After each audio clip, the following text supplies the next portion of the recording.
on the sideline getting needled up.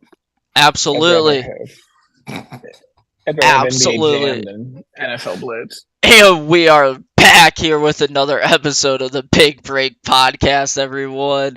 We got a great show here for you. Let's just get right into it. How are you guys doing tonight? This morning, actually. Awesome. Good. Corey, how's Got the chill. Arizona? Nice and sunny out here today. Love it. Love to hear it. Love to hear it. Guys, we had the Indiana, Ohio State, and Penn State spring games this past weekend, or yesterday, actually. How your thoughts on those? Let's just dive right into it. Yeah, I'll start. I watched a little bit of the Ohio State game. I don't think McCord looked that great, but Definitely I did think, not. yeah, the O-line wasn't playing that great. So that might be a concern replacing those three starters that were lost. Or maybe it was just that the D-line is that good. So the standout that I have from Ohio State was the running back Chip Trayanum. Yes. 8 carries, 110 yards, 65-yard TD. Ohio State looked pretty good. Penn State looked pretty good. Drew Aller was tossing the pigskin around all day. He looked good in the pocket, escaped when he needed. Penn State passing attack looks good. They had 8 pass plays of over 15 plus pass yards. Mm-hmm. So that was looking good. And then Indiana it was hard to find highlights on the Indiana game. So I just went to the Indiana website and read what they wrote. So Sorsby and Lowry each had a TD pass. Those are the 2 young quarterbacks. It didn't seem like Taven Jackson had that good of a day. Seemed like he was escaping the pocket, though. And then Andre Carter, who was the defensive lineman, the transfer from Western, I believe, looked like an absolute dog. He had a couple sacks. Absolutely. So that's what I took. Yeah, so just want to touch on what Drew said there real quick. With Ohio State's like offensive line, from my understanding, what they did was they did like kind of like a draft for Ohio State this year in their spring games. So like you had like a lot of mix and match pieces on the offensive side of the ball. So you had like, maybe starters playing with your second and third string guys. Like maybe the starting centers playing with like this backup right tackle type deal, right? So that necessarily, from my understanding, was a lot to do with what they wanted to see, what they had, and the depth of the positions on the offensive line. But to your point, Drew, it's either the offensive line is bad or that defensive line is just amazing. So that's definitely to be determined as well. Corey, what did you think about the spring games that happened this weekend? Anything? Yeah, I mean, I think it was kind of shocking that Marvin Harrison Jr. even suited up. I think that was kind tell of me about it. I was gonna say that was like my one thing. I was like, wait, really? He's out there? Well, they said when I heard he was suiting up, all I saw across the board of social media was not one corner better even lay a finger on Marv. Don't jam him at the line. Don't do anything. Just let the guy run his route. Yeah, I mean, I think, from a couple of highlights I saw, McCord had a few good throws, had missed Absolutely some easy out throws, some things that you'd like to see him kind of clean up. Obviously, we didn't get to see Devin Brown, so but apparently, like you said, I think they kind of saw enough of him to kind of have him to have surgery before. For me, the defense, I think, was solid. I think you're still missing a few linebacker pieces. Again, I don't know if that's, starting linebackers were on each team, things like that, which may have caused some issues. Right. You can't give up a 60-yard touchdown run. That's something you got to clean up, since that was something that hurt you big time last year. Oh yeah. But I mean, I think, you've got loaded receiver room, lots of talent at running back. The offensive line, I think, like you said, I think just kind of mixing and matching hurts a little bit. I still think it's something to keep an eye out on. That's from the Ohio State. Also Michigan State had their spring. practice, if you want to call it that, which was mainly drills. They Oh did like yeah. a short 11 on 11, but not really anything that made anyone stand out. And then for me, for the Penn State looked pretty good. I really liked what I saw from Drew Aller. I think he's taking it and going to be the starter, as we talked about. And then just my highlight for the whole day, I think, was the defensive lineman Danny Dennis Sutton for Penn State, who Yes, had two sir. sacks, a hurry, and was literally in the backfield on every single play. Penn State's defense, like we've talked about, their defense is always usually really good. I mean, I don't know that they really called too many run plays, but I mean, they had like 22 total yards running throughout the whole day. So, Penn State's defense looks to be really good. Absolutely, absolutely. Ethan, your thoughts? Yeah, I'll just start at the top here. Ohio State. I think it's basically at this point, who's going to back who up, shoring up some inconsistencies at O line. A lot of chunk plays looked like they led the way yesterday, from what I could find looking up notes. 57-yard tutty to Noah Roger, 65-yard rushing touchdown from Chip Trainium. A Two 50-yarder by players, Archie Griffin. 25. Oh, 25, Yeah. sorry. So, I mean, a lot of chunk plays looked like they led the way at Ohio State. I know it was an offensive-defensive draft. They still ran 109 plays from scrimmage. And then Tristan Gebbia, I think, Oregon State Beaver transfer, played Yes. instead of Devin Brown. Seemed to be okay, but I don't think that McCord's going to have any issues taking QB1. Scrolling further here, Penn State pouring down rain. 10-0 is the final score in your blue-white game. Amari Evans probably going to be wide receiver 3. 80 receiving yards. Dennis Sutton, just like Corey said, huge showcase. Drew Aller secured QB1. And yeah, 35 rushing attempts, netting 22 total yards. That's going to have to be touched up. But they don't have any issues in the running back room. That's not where their problems were. That's why they didn't use them. Right. Touching up on what Drew said earlier, couldn't find hardly anything on the IU Spring Football Fan Event, as they called it. Close QB race between Sorsby and Jackson. I heard Jackson didn't really show up from what I could find.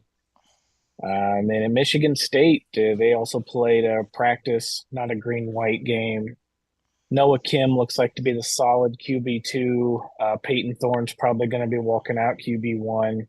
Played a huge offensive line rotation, just like Ohio State did, trying to find some consistency going into this year. And then the standout at Michigan State looks to be the freshman linebacker, Jordan Hall. Might see him getting some good reps this fall. A lot of side-to-side speed and athleticism. Everything I found said he was the star of the show. So Absolutely, absolutely. I just want to touch on a couple things here. Just remember, for all the fans, all you Buckeyes out there, you Hoosiers, Sparty, and you Nittany Lions out there. Sorry, sorry, I had a very late night last night. So just keep in mind these games are for you fans to go out there and watch your new talent get worked in, maybe see some razzle dazzle from your offense, see some great defensive plays. They're really for these games are for you fans. So just remember that. Don't take too much out of these spring games because a lot is determined in practice what we don't get to see a lot, right?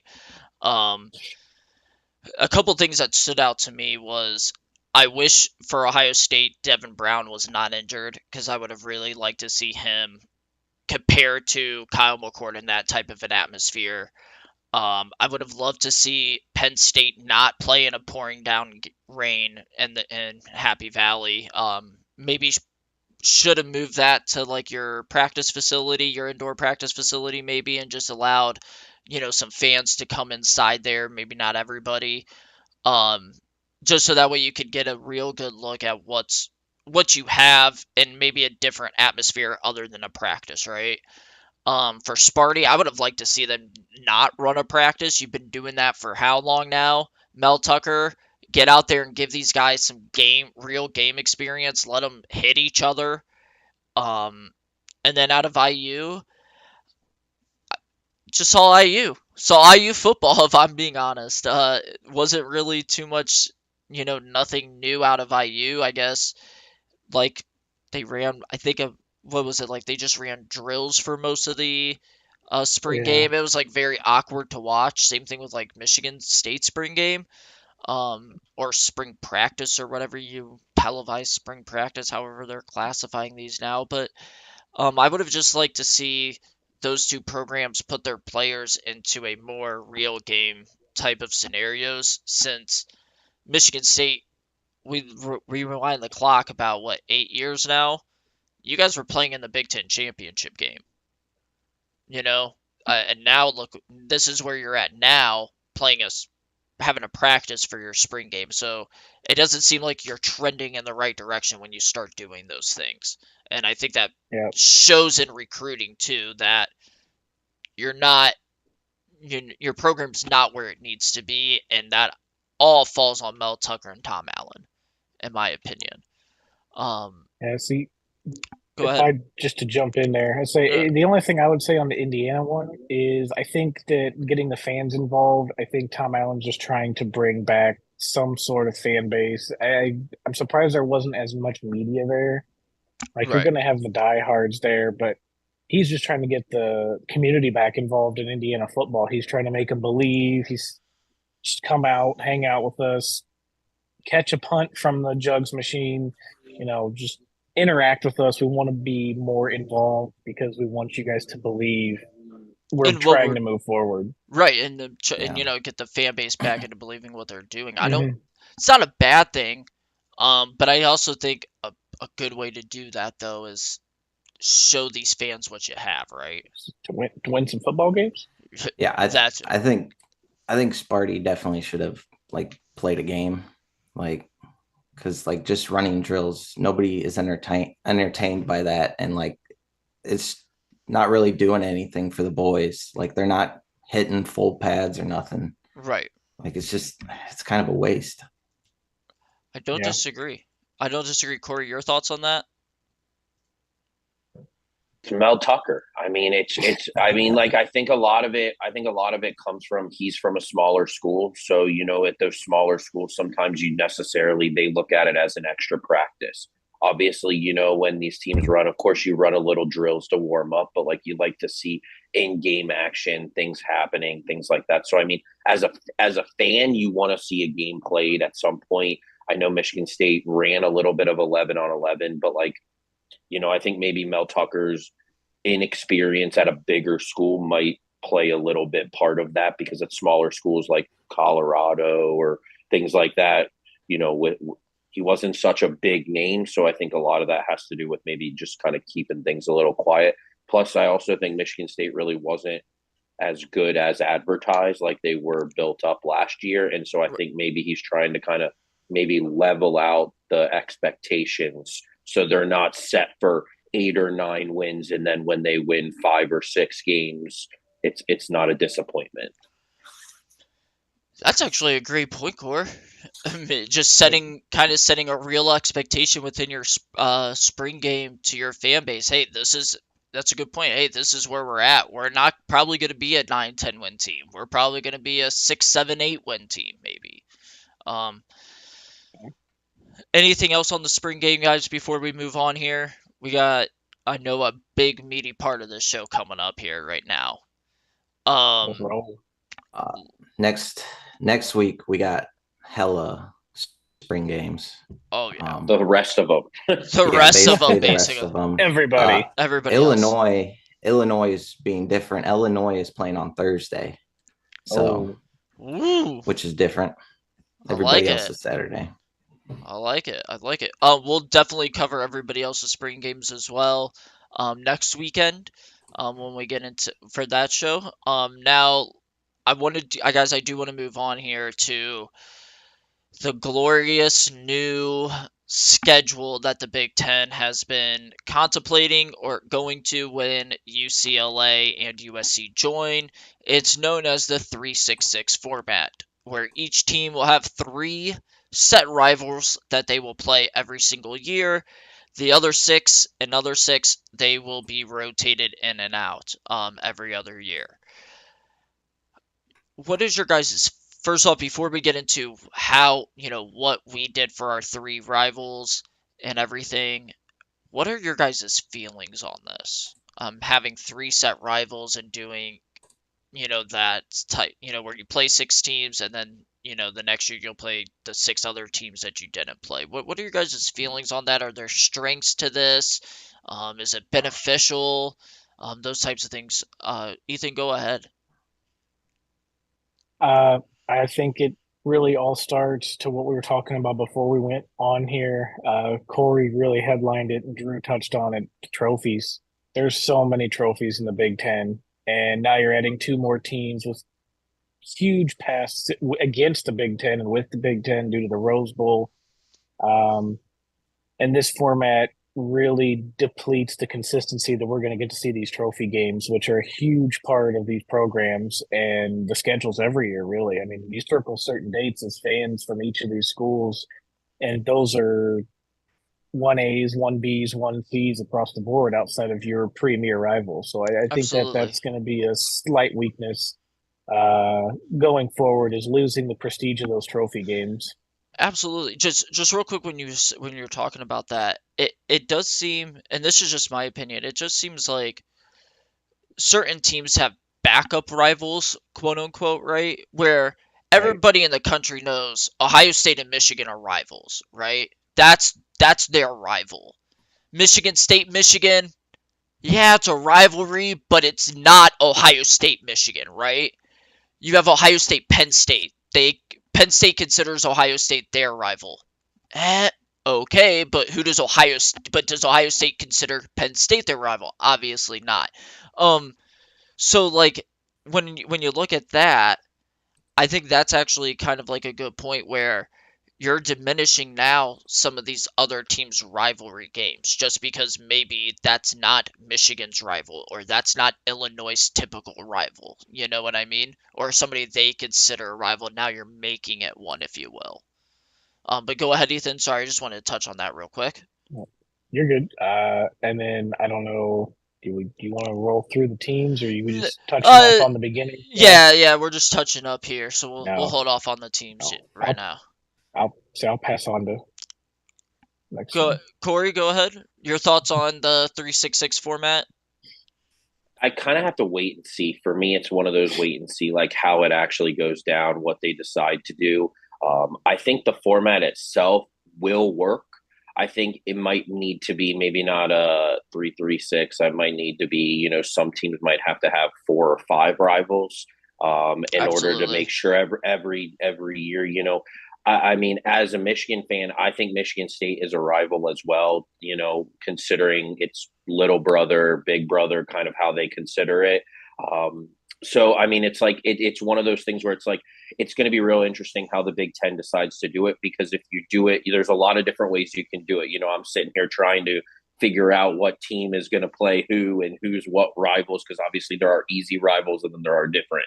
So it's one of those things where it's just going to be, are they going to take, location in the United States into consideration when they do that? Because, USC and UCLA are way on the West Coast, and you have teams that are a little bit closer to them that they may consider a rival, even though, for instance, like Nebraska. No, I Yeah, mean, no offense to Nebraska, but I'm not many people, I don't think, across the country will watch UCLA Nebraska. It's I don't know if they're going to do it by region, or if they're going to just straight up let it happen. So I think it's something, anything new for the Big Ten, anything new I think is good. Anything, absolutely. taking on new experiences with new teams, I think anything is going to be good for the conference. There's a lot of trophy games, and the trophy games I think are what make the Big Ten the Big Ten. That's the prestige, the history between everything. So I think it's just real important that, although you're supposed to only have 3 rivals, I think some of these teams are going to end up having like 4 or 5 rivals that are going to make up those 5 games a year, because you have to play those games. Absolutely. Drew, your initial thoughts when they came out with this potential 366 format. Yeah, I like Corey said, we're gonna have to wait and watch it play out to fully understand, but I think I like it. I don't like the divisions. The divisions are bad, so I'm glad those are going away. I think this format is good because everybody plays everybody every other year. So over a 2 year period, you're playing everyone in the conference. I think that's good. I think that if it's formatted and done correctly, it can help minimize or optimize travel. Since, like, I mean, now we have LA schools. Uh, Absolutely. LA LA is over 2,000 miles away from Rutgers. So, and plus we have the time zones too, so that it's going to be complicated to help everyone, make sure everyone's cool. But and then also another benefit is we kind of ensure the must-have rivalries. So whether that's three or we expand it to 4 or 5, you have those. You can have those necessary rivalries if you do it correctly. Um, the worries for me are that it's going to be impossible to make everyone happy. Every school is going to feel like they were slighted. Either their schedule is going to be overpowered or underpowered. And then another concern for me is that the TV networks are going to control this too much and force rivalries that aren't rivalries Absolutely. simply for TV ratings. Absolutely. So that's what Um, I definitely agree with everything you guys have said. Just a couple of things that was popping in my head was I think it's going to be beneficial depending on how they do this. If you make the top teams, your top four teams, and we could just, it's debatable, but obviously I think all four of us would agree your top four teams in the Big Ten once UCLA and USC join are Ohio State, Michigan, Penn State, and USC. I think we could all four agree that those are going to be your four top teams. So I think as long as you don't screw those four teams over with giving them very tough, heavy schedules like a gauntlet, if you will, like going through a gauntlet every year, I think it definitely will be beneficial as um, we'll get to see some matchups typically you may not have seen before, I also think, like Drew, you said with the with the travel, I also think that if you're Rutgers, Maryland, Penn State, maybe, um, or I would say even maybe all of us, Indiana over. I think if you play USC or if you have to go out to USC or UCLA in a season, I really think if you're making that travel, you're probably your next week is gonna be a bye week. Or the week before you go is a bye week or something of that nature. So I think the Big Ten, if they do that, this could be very beneficial for the Big Ten. Drew, you said it, and I loved it. I hate the divisions. I think these divisions are stupid and they needed to be, if you were going to keep them, they needed to be realigned years ago. And two, I think it's just time that we go to what, screw the divisions. Let's just go put everybody into a group and the top two teams go every single year. So I like Yeah. that. I like that. Now with the 3-6-6 format, you kind of leave yourself up to that. Maybe there's like a four-way tie, for the top two spots, right? Because that could happen depending on who plays who, based off of what season and their records and everything. So, um, I do think it's going to be beneficial. My worry is, though, as Drew said, Fox is going to control a lot of this for TV ratings and for a lot of money. Um, So if that ends up happening, I'd rather, and we could talk about this later too if you guys want, but I would rather go to maybe a round robin in that case, where you play one group of five school on your schedule, and then the remaining 11 games are all conference, and you just kind of you play a little round robin between everybody. Um, so that's what I got there. Let's go ahead and let's see what you guys came up with for your three rivals for every school. Let's just start here. Let's go Illinois. Who did you guys have as Illinois' three rivals? I had Northwestern, Purdue, and Ohio State for the Illabuck Trophy. Northwestern as their in-state rival, and then Purdue as one of their next closest schools. Yeah, that's actually exactly what I had. Ohio State carry on the Illabuck Trophy, Northwestern for the Land of Lincoln battle, and then Purdue as well. I think the proximities and again travel, they're all pretty close together. You get one tier A opponent and another Class A rival, so that's kind of what went into that. Ohio State was the first name I listed next to Illinois on my list, followed by Northwestern. Absolutely. Drew, who did you have for Illinois? For Illinois, I had Northwestern, Purdue, and USC. So for my three, I do the first two are your major rivals, and then the third is kind of we'll look at geographics, we'll look at competitive balance, because we don't want to overpower these rivalries. Absolutely. Corey, who did you have as Illinois? I mean, it's kind of like a mixture of everyone. I had obviously Northwestern and Purdue. That was kind of seemed pretty easy. And for me, I just kind of went geographical and thought Indiana just to kind of make it real easy. But I do like obviously, we talked about the rivalry trophy. So obviously, after hearing and talking about it, I do think Ohio State it makes a little more sense.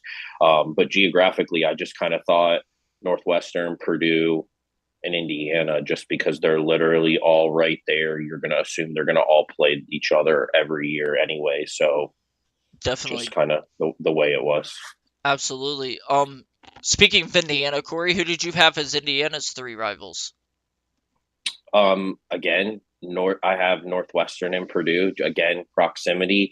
And then for me, it kind of got. This is kind of like I know you and I talked, Nick, where Indiana was kind of the one teams where I kind of got fit. I got through everything, and I couldn't find that last team.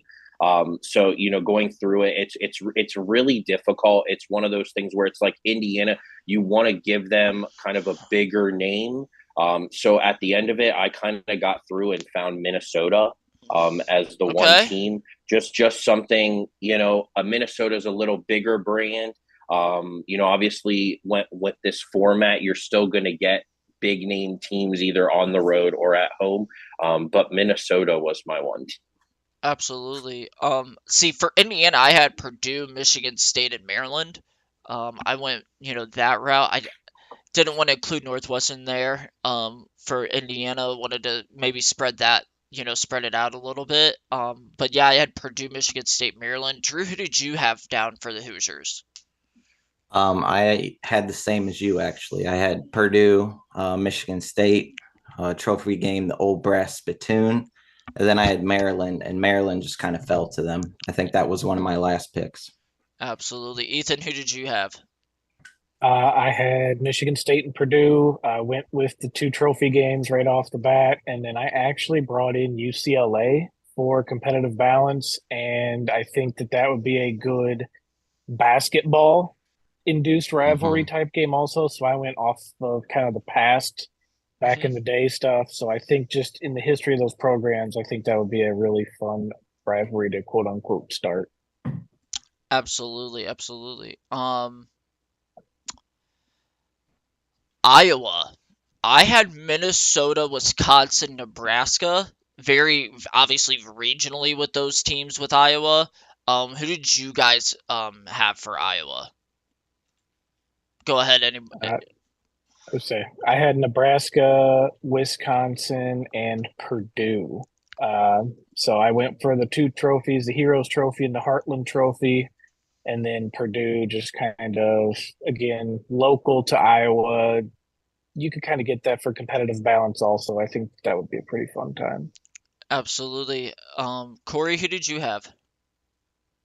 I had this is where UCLA I think kind of came into play for me. So I had UCLA, Nebraska, and Wisconsin. Okay. All right. Drew, did we get And your Iowa? no, not yet. Okay. This was the easiest for me. I got it done in a second. Minnesota, Wisconsin, Nebraska. Absolutely. So you had like that same Same thing Same I as you, had. I believe. Yeah, Yeah. Minnesota, Wisconsin, Nebraska, very regionally there. That only And makes all strong sense. rivalries. That's three Exactly. trophies. Yeah. Exactly. Maryland would be next here since we're going in the alphabet. Um, I had Penn State, Rutgers, Indiana for Maryland. Um, Try to keep Okay. that there, and then obviously Maryland just kind of fell to Indiana. Drew? I Oh, go ahead, Ethan. Go. I say I had Rutgers, Penn State, and Nebraska. I think that as the Nebraska program gets rebuilt and Maryland seems to be on an upward trend, I think putting those two together seems like the right play, and it just kind of fell into place too at the same time. Absolutely, absolutely. Drew, go ahead. Yeah, again, I had the same as you, Penn State and Rutgers, geographics, for them, and then Indiana as the third, and Indiana just kind of fell to them. Absolutely. Corey, who did you have up there? So I had Penn State and Rutgers, like both of you, and then I had Minnesota. Again, when I was doing this, it was one of those things where it was like I got two real easy, and then that third rival, it's just like you kind of have to go down the line, and then you're like, oh, well, they should be playing them, but you already have them down for someone. So it's like it became extremely difficult for Uh, certain Yeah. teams. Oh, as I was filling it out, it just every time I would get down to like the one or two teams, there was just always one team that I was like, well, I don't have a game for him here. Like, what is going on? This should be working out. No. Um, so let's go. We got everybody's Maryland. We're going on to Michigan. Two of these teams are not really a surprise. It's Michigan State, Ohio State. I threw Rutgers for Michigan, to give them their quote unquote cupcake Big Ten Mhm. school, to keep that type of competitive balance that we talked about on why this would be benefit or to avoid that top heavy. I went to keep a competitive balance. I gave them Rutgers. Corey, who's the Michigan three rivals for you guys? So this was one I really struggled with. I mean, obviously, as a fan, you kind of take that out of it. Obviously, Michigan State and Ohio State is a given. I think we all Right. probably have those two just as a rivalry game. And it got kind of tough for me because it was like I wanted to potentially talk about USC. Michigan and USC have a lot of history within the Rose Bowl. But like recently, it feels like we always play them. They're always a team that's in our thing. And I have Indiana just because they're always on our schedule. They always play us tough, high scoring, low scoring. They're always ready to play. So to me, it's just Indiana is the third team. I like that. So instead of Rutgers, you threw in Indiana a little more regionally. I like that. I like that. Drew, who'd you have for Michigan? Obviously Sparty and Ohio State. And then my third, I went with Minnesota, Little Brown Ooh, Jug. okay. But I have here, I'm a little concerned it might be overpowered. Michigan State, Ohio State, and Minnesota. I mean, Minnesota's kind of a roller coaster, so it is what it is. But I really think the TV networks want Michigan versus a Cali school. So whether that's USC or UCLA, We that's rowing the boat, Drew? that's money right there You rowing the boat? all day. Well, and I think Michigan is one of those teams that is going to probably be one of those 4 or 5 rival teams because of trophy games and the amount. I mean, they played Northwestern has a trophy game, Minnesota has a trophy game. So it's like one of those things where it's like, it seems like those 4 big schools that we talked about, USC, Ohio State, Michigan, and Penn State, are going to be the ones that are going to have those extra 1, 2 games that they're going to have to play every year. Probably, most likely, most likely. Ethan, who did you have down for Michigan? Um, I guess right who off the was your gate, third team? I guess let's just say who was your third team Yeah. for Michigan. I went Ohio State, Michigan State, Penn State. Ohio State's the given. It's the battle for the Golden Pants. It's one of the most premier rivalries in football. You don't have to say anything else about that. Sparty, very roller coaster, very hot seat right now. They're not exactly trending up unless they rebound this year. So that's kind of where the parity came in. And then Penn State, to me, those are two of the greatest stadium atmospheres you're going to come across in the Big Ten. And it doesn't exactly have a trophy attached to it, but I think with James Franklin and Jim Harbaugh at the top of their game, that would be really fun down the line. Absolutely, absolutely. That's so you went with the top heavy schedule there for Michigan. That's interesting. Call Sparty top heavy, but yeah, Ohio State, Penn State, two out of Yeah, three. 2 out of 3, absolutely. We're gonna go Michigan State Sparty's next. Obviously they'll play Michigan. I have them down for USC and Indiana. Um, for getting our first look at who may potentially USC's rivals, one of their rivals will be in Michigan State. Who did you guys have down for Sparty? I had Rutgers and Butkers, okay. USC. Yeah, Rutgers, USC, and then obviously Michigan. Alrighty, alrighty. Drew, who did you have down there for Sparty? For Sparty, I have Michigan, Indiana, and Penn State. Oh, I like that. Nice. How'd you end up with Penn State there? Regional? It's well they have a trophy. It's a trophy game. They've only played 37 times, but it's technically called the Land Grant Trophy. Okay, So that's just kind of where I went, and geographics. I like it. Ethan, who did you have for Sparty? I went Michigan, Indiana, and Wisconsin. I really like Michigan State, Wisconsin. A little bit of I just kind of kept them in the north, little cold weather stuff. More or less also kind of fell to them in the end, but I think that's a good competitive game also. Absolutely. We're gonna go on here to Minnesota. We're gonna row the boat a little bit on this one. Um, Minnesota's gonna be rowing to Iowa, Wisconsin, and Nebraska for me. Again, that's just very regionally, like we did with Iowa. And I think just those 4 programs together, I think we could see some great football out of all of them. Ethan, go ahead here with your Minnesota. Where are they rowing to? I've got them going to Camp Randall, got Like them it? out in Nebraska and Rutgers. That was more of a fall-in game, but Minnesota, Wisconsin, Paul Bunyan's axe. I like Say it. no more, say no less. Minnesota, Nebraska, that's another trophy game. I don't think it's as popular. The $5 bits of the broken chair. And then Rutgers, I need a third game. Corey, who did you have down there for Minnesota? Minnesota. Um, yeah. So obviously, with my previous two already, I have Illinois and um, Iowa for them, and then I had Wisconsin. Absolutely. Okay. Okay. It was just I just had to fill in since they had already had two rivals already. It was just kind of like, all right, I guess I'm using those two teams. I mean, it's one of Right. those things where it's like you can't just go down the line and go, okay, one rival, one rival, one rival, because they have five. Every team you could go through and be like, oh, You could, well, here's seven different rivals for each team. So right. it's one of those things where it's like it's going to be interesting with this format just to see how they go through and figure out who's a rival. Because outside of a few teams, it's just kind of like don't know what's going on. Absolutely. Drew, did we get your Minnesota before we move on? Not yet. Go ahead. So Minnesota has 5 different trophy games, which is Wow. ridiculous. So I went with my 3 favorites. So I got Wisconsin, Paul Bunyan's axe. I got Iowa, the Floyd of Rosedale, and then I got Michigan, the Little Brown Jug. Okay. I like it. I like it. All great. Like great trophy games there.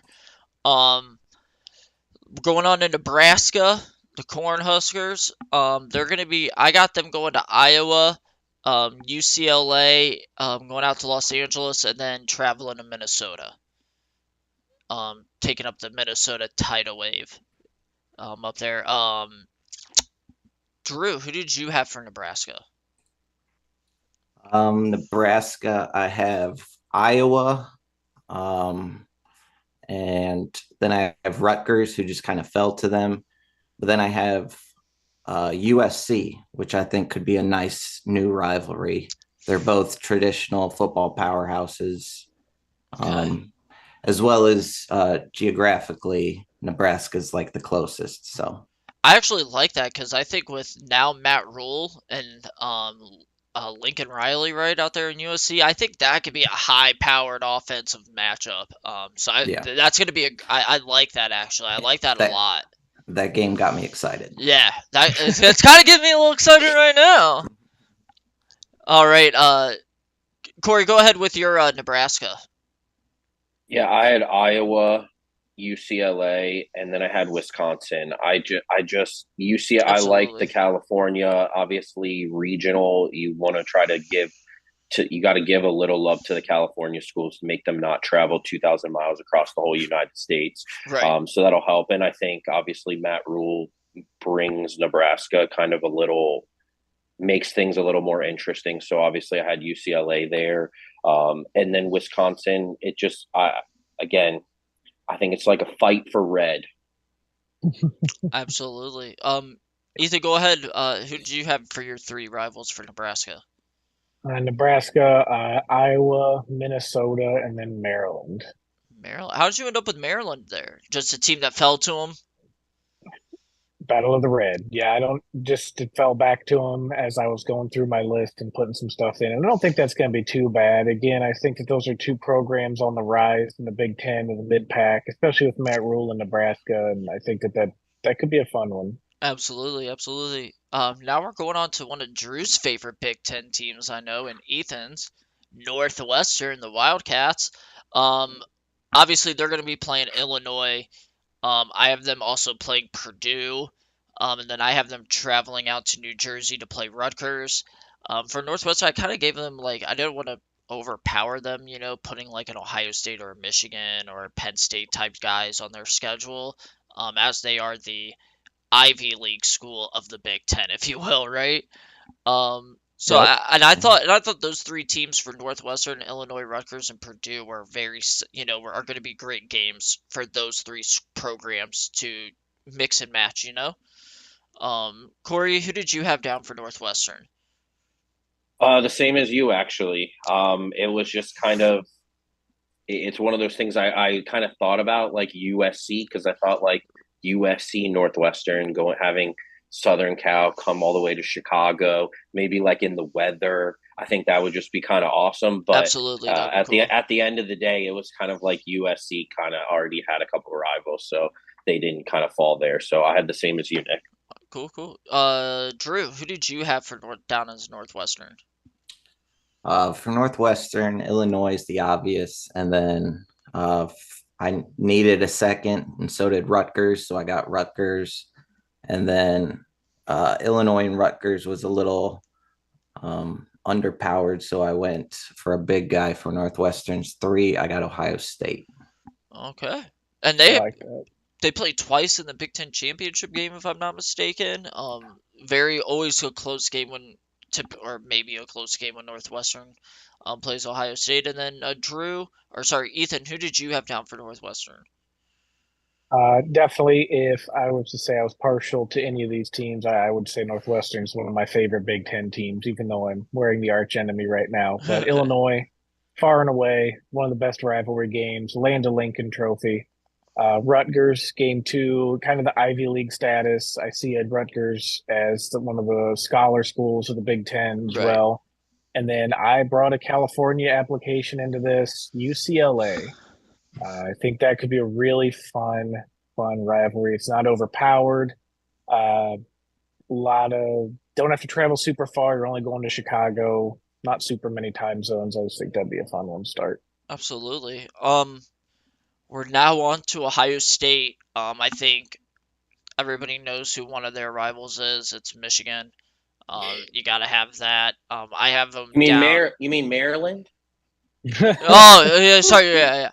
So we have Michigan. I have Michigan. And then I have the great game that always happens in October. Penn State. And then I put Illinois down for Ohio State as the Illibuck Trophy. Funny thing about this, and you two boys will remember this, Ethan and Drew will. 2007, I went to my first Ohio State game, one versus when Illinois beat Ohio State that weekend for the Illibuck Trophy. So I was there. Williams saw that guy Juice run a Williams. train. He ran a train that day. I remember going to that game. Who did you guys have down for Ohio State's rivals? Let's go outside of Michigan because that's the obvious. Uh, I actually put down Illinois as well. okay. Illabuck Trophy. They always play each other tough. And then I put USC. I know that's probably a little controversial and really top heavy for Ohio State, especially with Illinois on the rise. But I think that if Ohio State to keep Ohio State's name up, I think they need that. I think they need the Lane Kiffin or not Lane Kiffin, geez, Lincoln Riley. I went back a few years on that, but I like USC Ohio State going forward. Absolutely. And I think that's gonna probably be what's gonna happen. I think you're gonna see USC there because of the Some money. money.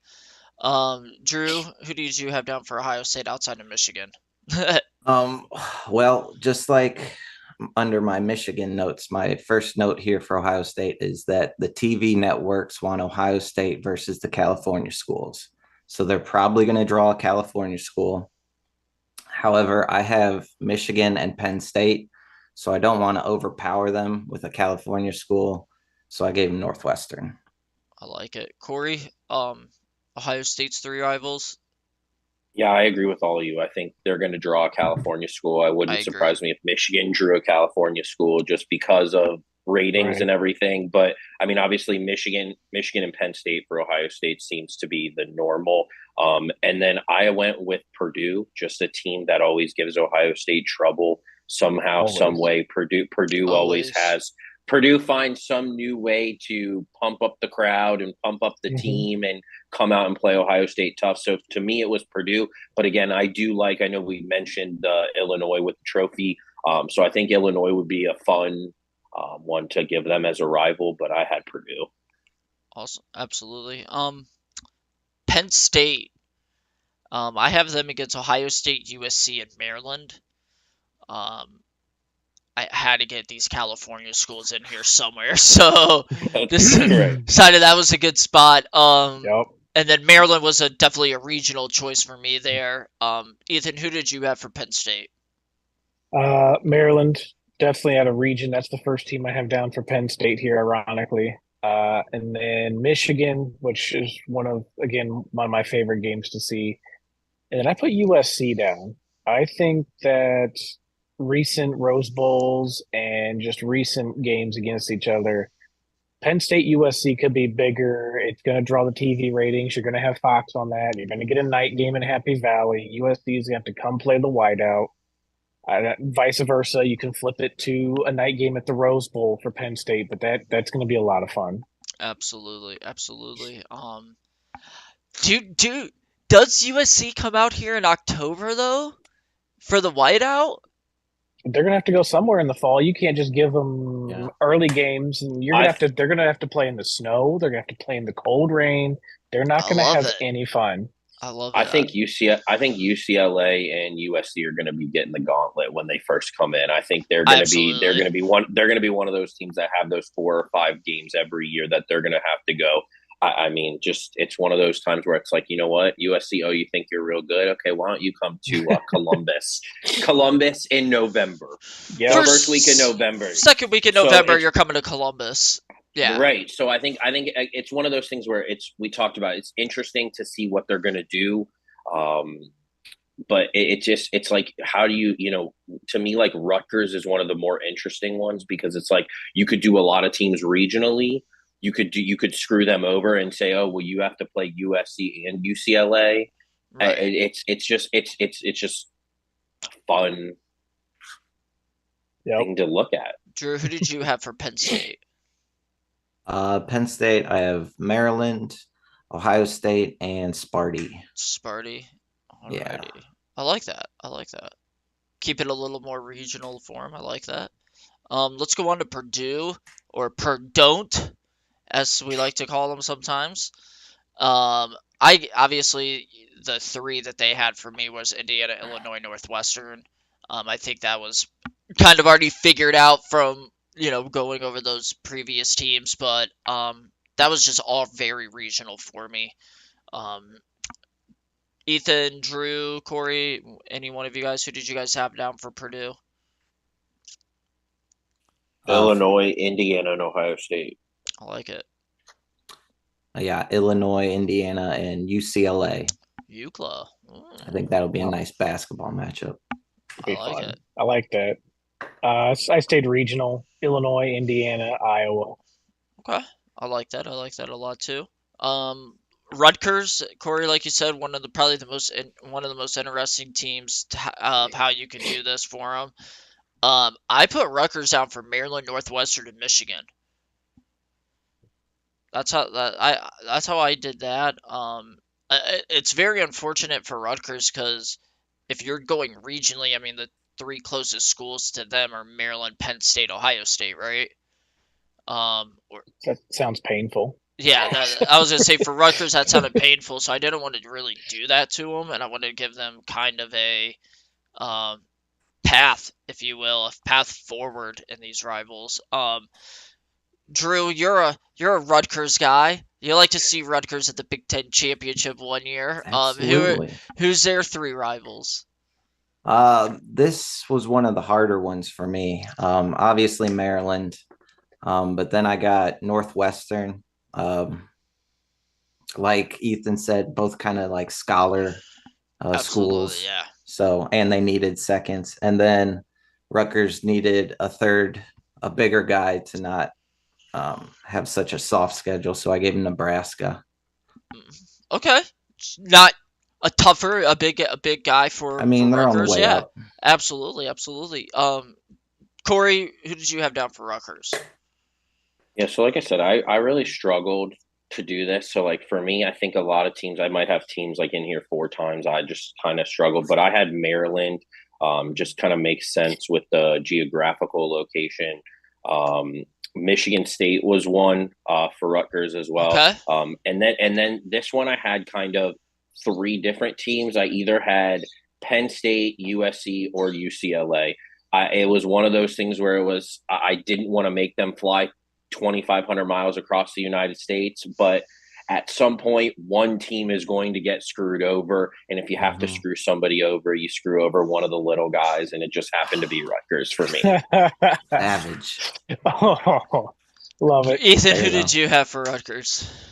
I've got Maryland for locale, Northwestern out of scholar, and I like Minnesota. I think that's going to be their bigger ticket. I got them 3 mid-major Big Ten teams. I think that's just a good quality form of competition for Rutgers going forward. But I could see, based off what Corey just said, I could see the Big Ten taking the hose to Rutgers and forcing them into some airplane type trophy against a UCLA kind of school, just to give them some sort of, oh, we've got the whitest rivalry in the Big Ten or the USA or whatever.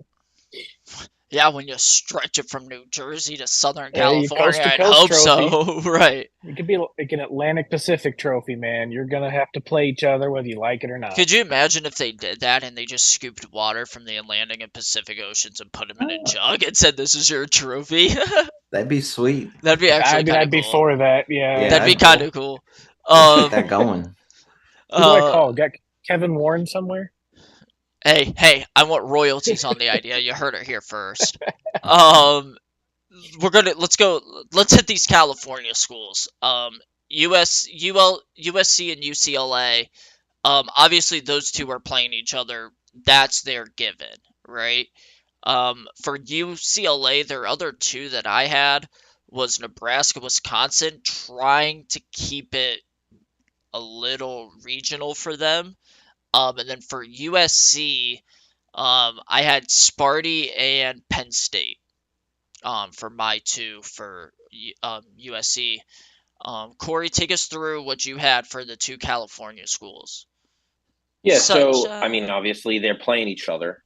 They're playing each other. Right. And obviously for USC, Michigan State, to me, they've played a lot. I like that. And then again, unfortunately, a smaller school. I'd like to see Northwestern for USC, and then for UCLA, Nebraska. I think Nebraska's going to be one of those schools that's probably regionally going to get screwed and draw UCLA and USC just regionally. But for UCLA, I had Nebraska, USC, and then this is one where I had those four teams again. Minnesota is the one team I had there, but I could see it. I also had Illinois or Purdue. Absolutely. Ethan, go ahead here with your UCLA schools Well, or we're your going out to Cali. California. Yeah. USC. I've got Ohio State, Penn State, and UCLA.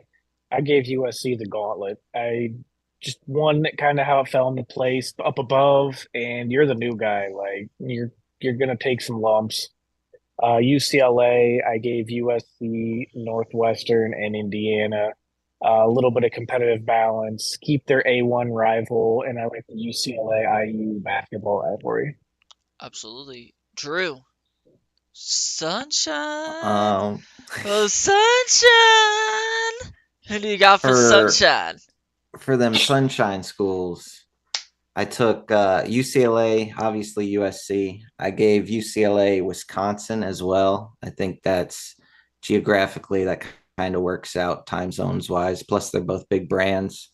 And then Purdue as well for UCLA. Um, just kind of needed a third. And then USC, obviously UCLA. And then Nebraska's their number two. That's that rivalry I'm willing into existence.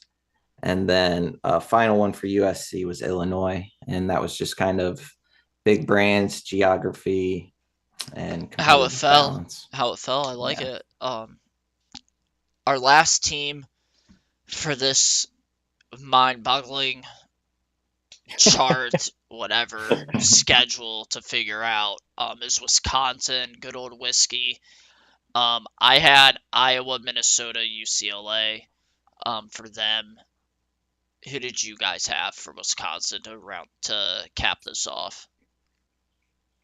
I had the same as you. Iowa, Mini, UCLA. I like it. I like it. Corey? In my way of doing this, Wisconsin got screwed out of all of them, and Wisconsin got Iowa, USC, and UCLA. Ooh, Oh, I actually kind of like that. Kind of like that a lot. Ethan, who did you have down? Tough road for Luke Fickle. Very Yeah. tough road for Yeah. Luke. give him the beatdown to start the conference off. Yeah. I went Minnesota, Iowa, and Sparty, locale mainly, and then your two big kind of rivalry type teams.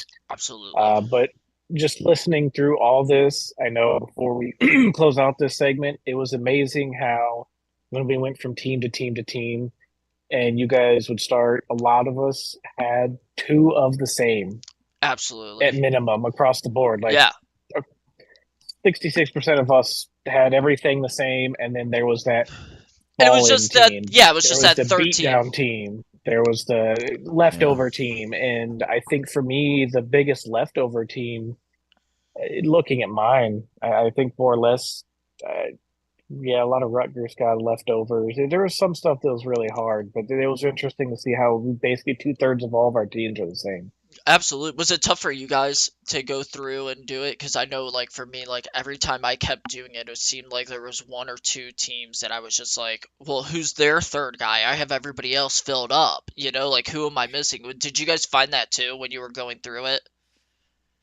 Yeah, I lost track of teams. That's why I kind of put like two or three teams under each one, because it was kind of like at a point it's going to be real interesting, because it's going to be one of those things where it's like you have the known rivalries before USC and UCLA come in. So then just adding the two of them, and they're each rivals of each other. It's not like it's just a random team from the Pac-12 and another random team from the Pac-12. You have teams that literally have so much history and rivalry that you automatically have the one, and then trying to figure out where the other two fit in. It's going to be very difficult for whoever has that duty. Absolutely. Absolutely. Right. Well, guys, so next week, and I sent you guys the list here. So next week, just want to get into this before we go on to our athlete of the week. Next week, part of our show is we're going to be ranking going over the college town rankings for the Big Ten. So a little ranking list came out where they said who has the best college town, the actual like city itself, college based. out of the Big Ten. The rankings we've taken a look at, guys. I know they are kind of surprising. Some schools are kind of low that you may have thought would have been high. So we'll cover those next week. It is now, Ethan, take it away for the Big Ten Athlete of the Week. Mm-hmm. I'll sip that coffee, bro. I love it. Yeah, let me get that freshened up here. All right. So my athlete of the week, it actually took me a while. I actually just pulled the trigger on one this morning. Jackson Buchanan, a sophomore off the Illinois men's golf team. They just played in the Tiger Collegiate Invitational in Columbia, Missouri this last weekend. So Missouri Tigers, not Eldrick Tigers. He went in and recorded a 194. They played 3 days. Negative 22 under par, breaking the Wow. Illinois program record by 3 strokes. Whoa. Led the way. Yeah. He shot 22 under for 3 days. Yep. Holy 66, crap. 62, 66. 62. Yeah. Course average for the week was a 71.76, and he just beat that into the ground. Yeah, my dude was throwing darts like Ted Lasso. Barbecue sauce. Took no prisoners. Recorded 49 of 54 holes at or below par. 23 birdies leading the tournament, 2 eagles, 24 straight bogey-free holes en route to his first college victory. He is actually the 3-man on Illinois' roster for golf, and he's ranked number 54. Oh, excuse me. Oh, excuse me. Just the third man. 3-man. Oh, okay. Yes. Yeah, the 3-man, and he's ranked 54 in all of D1. Illinois is ranked 5 in D1 after this week. And then just some other notes that I found here. It's his second career golfer of the week honor. He had one earlier this year. The par threes, he finished +1 over 3 days. Par threes actually played the over par of all 3 rounds for the tournament. 14 teams were there, and the par threes played over par for the weekend. That's surprising. 5 Big Ten teams were there. 10 Big Ten players finished in the top 20. And just one more little tidbit here. Only 4 number 1 seeded players for their schools